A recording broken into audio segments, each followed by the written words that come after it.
Welcome, doctors, to our PLAB 2 preparation series. Today, we will explore managing depression within the UK, focusing on the holistic approach used in the NHS. This approach combines medical, psychological, and social interventions. The primary goal is to alleviate symptoms, restore functioning, and prevent relapse. You'll use medications, psychological therapies, and NHS community resources to support your patients.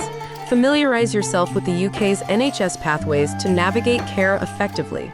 Pharmacological treatments start with antidepressants. SSRIs like sertraline, citalopram, and fluoxetine are first-line treatments for moderate to severe depression. SNRIs like venlafaxine and tricyclic antidepressants such as amitriptyline are alternatives. Always follow NICE guidelines and monitor for side effects. When offering medication, use patient-centered communication. For example, you could say, based on how you're feeling, starting an SSRI could help. Would you like to discuss this option? Ensure informed consent and document the conversation thoroughly. Once medication starts, set expectations. It may take 4 to 6 weeks for full effect. Discuss possible side effects like nausea or headaches and stress adherence. You might say, it's important to take this daily. Let's review how to manage any side effects. Psychological therapies such as cognitive behavioral therapy or CBT and interpersonal therapy or IPT play an essential role. CBT targets negative thought patterns, while IPT focuses on relationship issues. Mindfulness-based cognitive therapy or MBCT combines mindfulness with cognitive therapy.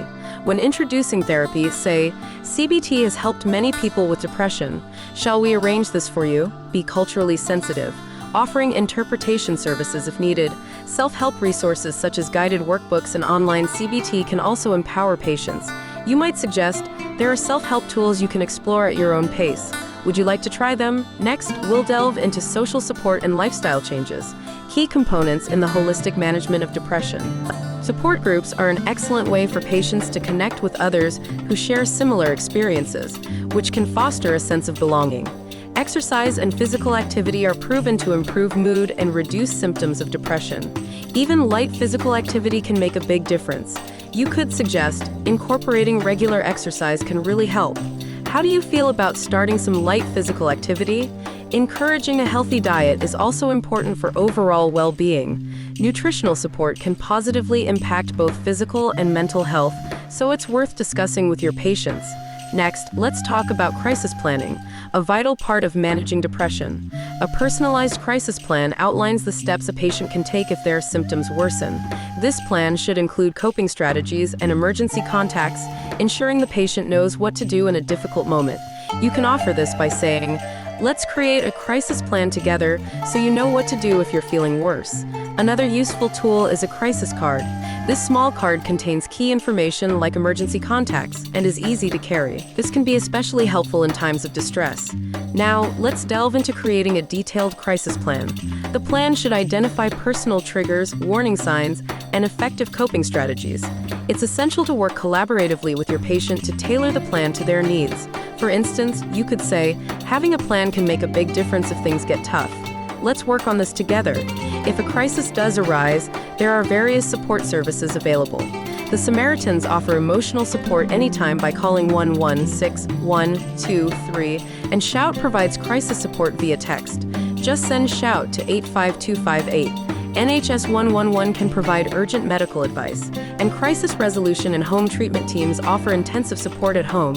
You could inform the patient by saying, these services are available 24/7. Please don't hesitate to reach out. Additionally, community and online resources can offer continuous support.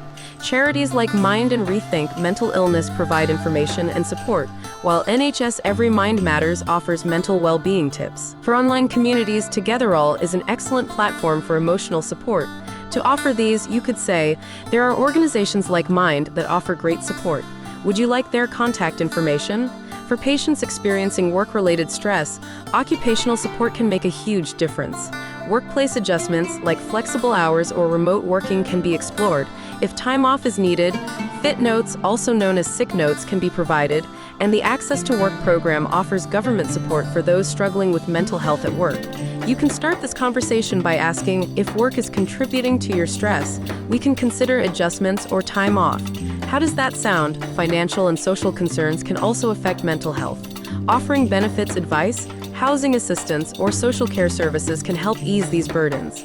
Ask your patient, are financial or housing concerns affecting you? We can connect you with services that might help. Following up and monitoring progress is essential in depression management. Regular appointments allow you to review treatment and adjust if necessary. Monitoring side effects, especially in the first few weeks of treatment, is crucial. You might say, "I'd like to see you again in 2 weeks to check on your progress." Is that okay with you? Relapse prevention is a key focus. Educating patients on recognizing early warning signs and developing coping strategies is important for long-term well-being. You can discuss this by saying, "Let's talk about ways to maintain your well-being and prevent future episodes." Please like and subscribe to TuringMedSchool. Good luck with your preparation.